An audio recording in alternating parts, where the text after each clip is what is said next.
what the left is attempting to do is paint all of us with that brush.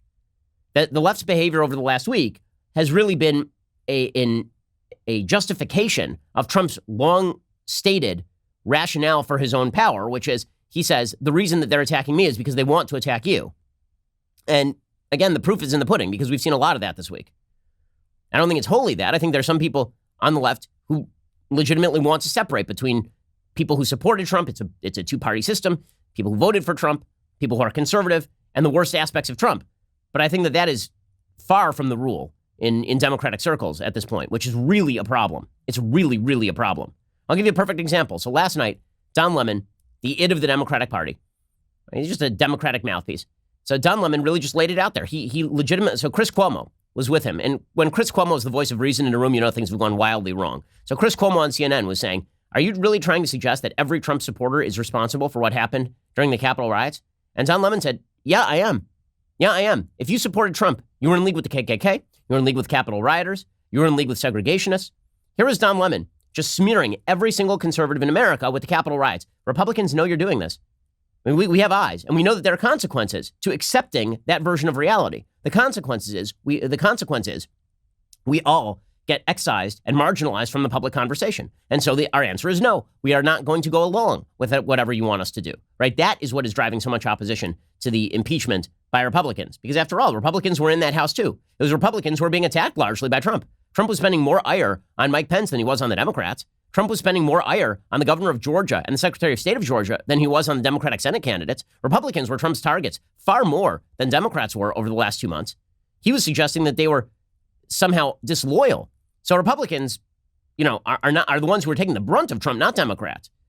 And nonetheless, when you lump everybody together like this, this is the problem. If you want to go forward as a country, you have to stop lumping every single person together with the worst aspects of the other side. You have to stop setting standards that you yourself do not hold to. Here was Don Lemon doing precisely the opposite last night. If you voted for Trump, you voted for the person who the Klan supported. You voted for the person who Nazis support. You voted for the person who the alt-right supports. That's the crowd that you are in. You voted for the person who incited a crowd to go into the Capitol and potentially take the lives of lawmakers, took the lives of police officers, took the lives of innocent lives who were there on the Capitol that day. You voted on that side. You voted on that side, you see, right? You intentionally did it. You knew this was going to happen. You were aware of the possibility that this was going to happen, and you voted for that side. Okay, you know how easy it is to say the same about the other side? It's really, really easy to say that every single Democrat who voted for Joe Biden was totally fine with the Black Lives Matter riots that wrecked cities and got people killed. Right? Every single person on the left was totally fine with Antifa. After all, Joe Biden said Antifa is an ideology. Here's the thing. I don't think every single Democrat is okay with that stuff. In fact, I think most Democrats are not okay with that stuff. I think one of the reasons Joe Biden ended up as president-elect is because many Democrats rejected that kind of radicalism from other members of the party. Nonetheless, this is the narrative from the left, and because of that narrative, there cannot be unity, even in a time where there should be unity, as always, as always. Whenever I say there should be unity, I don't mean you have to agree with me. I mean that there is apolitical approval of the basic idea that violence is bad in American life. 90% of Americans believe this, but many of the elites don't believe this. Many of the people who are in media believe that violence on one side is okay. They just think on your side it's not okay. Many of the elites believe that evidence is unnecessary to prove basic contentions about American life. Only on their side. On the other side, you need evidence. Right? When Trump says widespread voter fraud, you need evidence.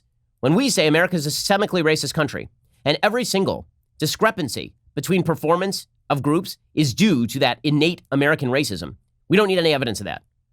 When you back that sort of double standard, no one is going to unify with you because you are being dishonest. You do not deserve unity if you are being dishonest in your standards. Again, the basic idea here is the Democrats' goal here is not to get rid of Trump primarily. The goal is the political goal. The goal is everybody on the right is with Trump, and Trump is with the rioters. By the transitive property, you are with the rioters. And just like the rioters have been excised from American life, as well they should be because they are criminals, you should also be excised from American life. This was utterly foreseeable. You and the rioters are tied at the hip. Trump is the glue that holds you and the rioters together. And so if you voted for Trump just to oppose Joe Biden, or you liked a lot of what Trump did, but you didn't like his personality, or you liked Trump's personality, but you didn't expect this to happen, you are still glued together with the people who decided to violate the seat of democracy and try to harm Congress people and legislators and the vice president of the United States. People on the right see that. And when the media keep repeating that line over and over, it's not hard to see why people on the right believe that. The social fabric is frayed because social fabric gets frayed when people doubt each other's motives.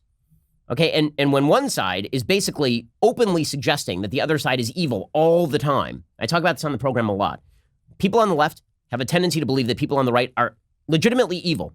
Right? In 2016, they couldn't believe that Trump won because they thought that anyone who opposed Barack Obama or Hillary Clinton was evil. And so their first reaction was, I can't believe there are so many evil people in the country. Not maybe we were wrong. Not maybe we ought to investigate the minds of the people who didn't vote for us. There was about a 5-minute period where they were interested in that. And then they went right back to Trump is a white supremacist and all of the people who support him are white supremacists.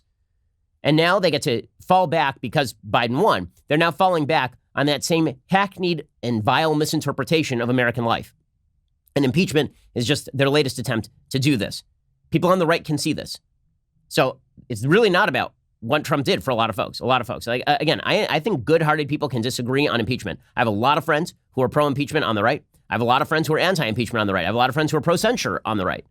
But what I think is that those arguments, many of which are principled, some of which are prudential, I talked about this at length yesterday, they take a back seat overall for the future to the broader question of whether we can live together. And if one side of the political aisle is determined to lump 74 million Americans minimum, because those Americans have kids, they have relatives who didn't vote, so you're really talking about easily over 120 million Americans. If you're determined to lump that many Americans into one group of deplorables, then we can't. It's going to be very difficult for us to have a country in the future because we can't even solidify around basic notions like violence in politics and generally is bad, and claims deserve evidence.